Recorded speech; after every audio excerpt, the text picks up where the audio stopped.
Here is a simple lesson. We've got to learn how to make decisions. And most people don't know how to make decisions.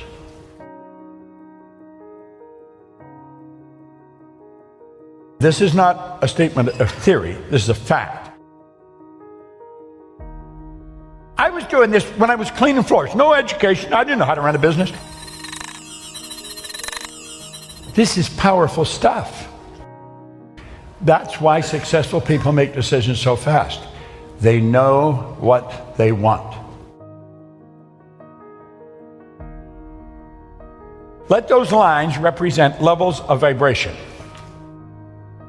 Every frequency is connected to the one above and the one below. They're all connected. There's no line of demarcation where one frequency stops and another starts. They're all connected and they're all together.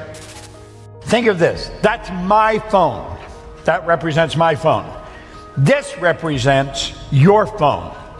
If I want to talk to you on your phone, I've got to get on your frequency. The second I'm on your frequency, you and I are connected. It doesn't matter where you are in the world. If I dial your number, boom, like that, I'm connected to you.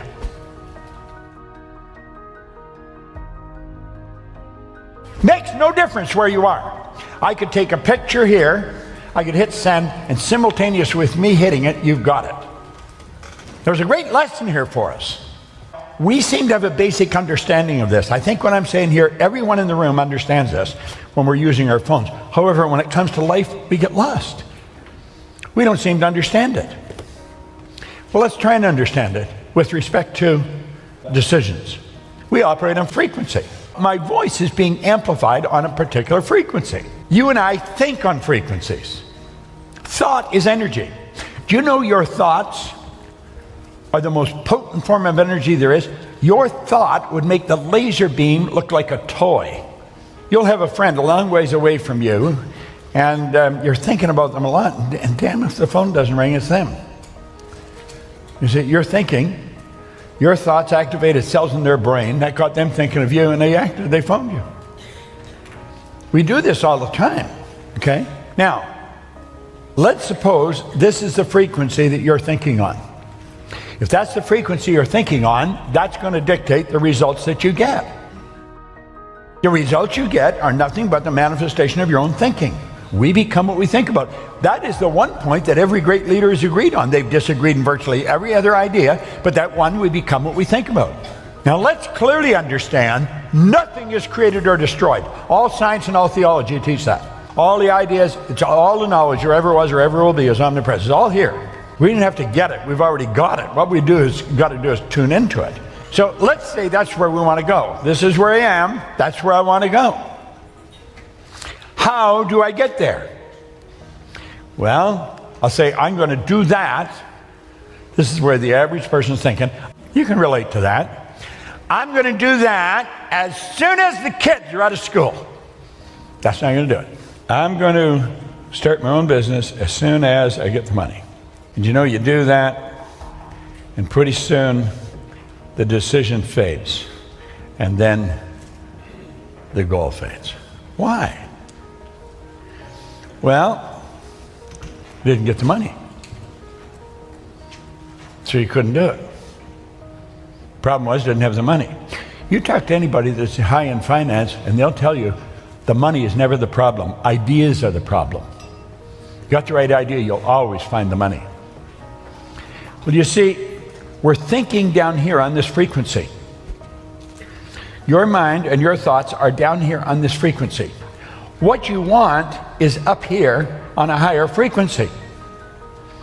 You cannot get what you want up there while your thoughts are down here. Your mind and thoughts must focus on the same frequency as what you want. If you want it, it's already here. And you make a decision, it's got to be a committed decision. You say, I'm doing that. Now, the second you make a committed decision, everything starts to change. You begin to think and act like the person you want to become. You stop thinking down there, you're thinking up here now. You're thinking on a higher frequency. Want is the only prerequisite for making a decision. Doesn't matter whether you have the money. Do you really want it? If you really want it, you will get it. But you've got to really want it. Yet you also have to understand that everything you need is here. But you've got to be specific. You could be a waiter. Somebody leaves you a nice tip. You got more money. That's not it. You've got to be specific how much more money. You know exactly what you want. Yet you don't have to know where it's going to come from. You do not have to understand all the basic principles between sending the picture to the person on the other side of the world for it to get there. All you have to do is know how to do it. Want is the only prerequisite for making a decision. That is so important, you should write it down. Write it somewhere that you're going to see it often. Maybe get a sign and put it up in your house. This is such powerful information, you'd think it would be taught in all schools. The truth is it's not.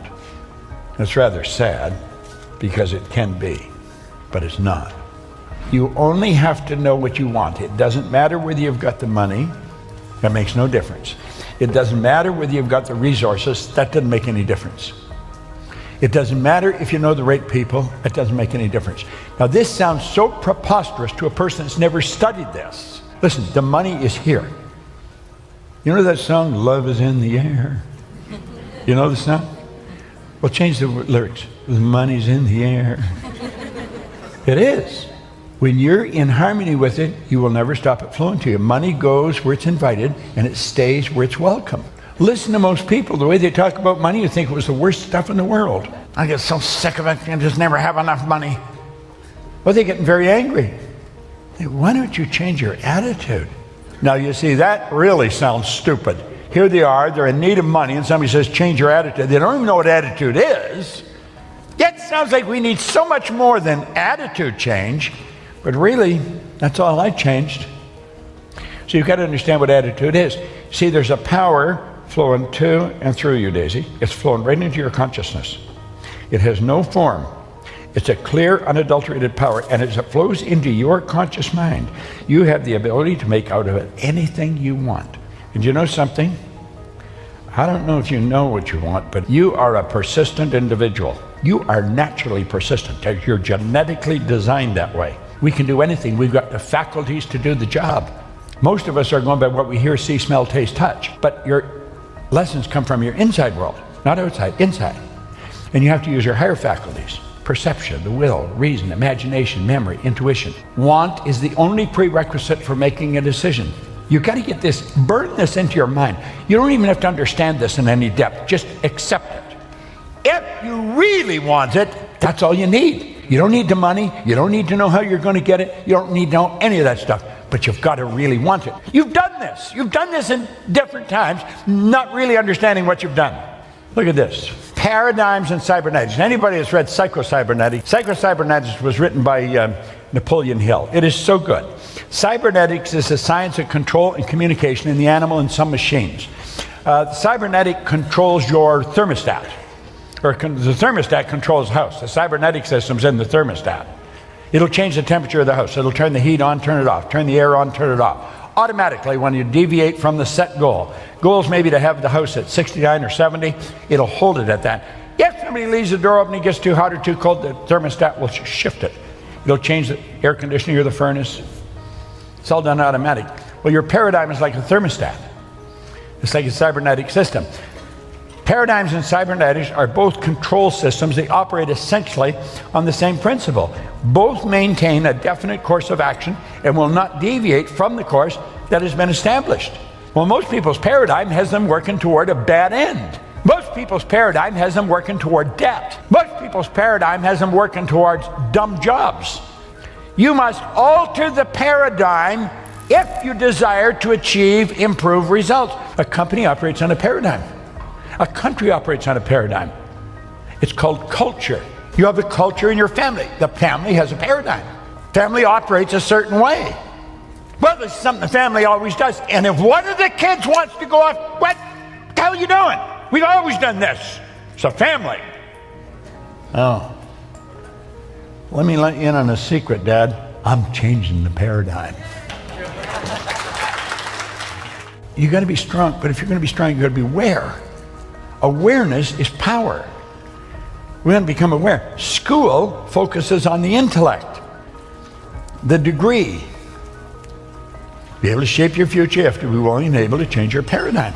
Always be under construction. Always.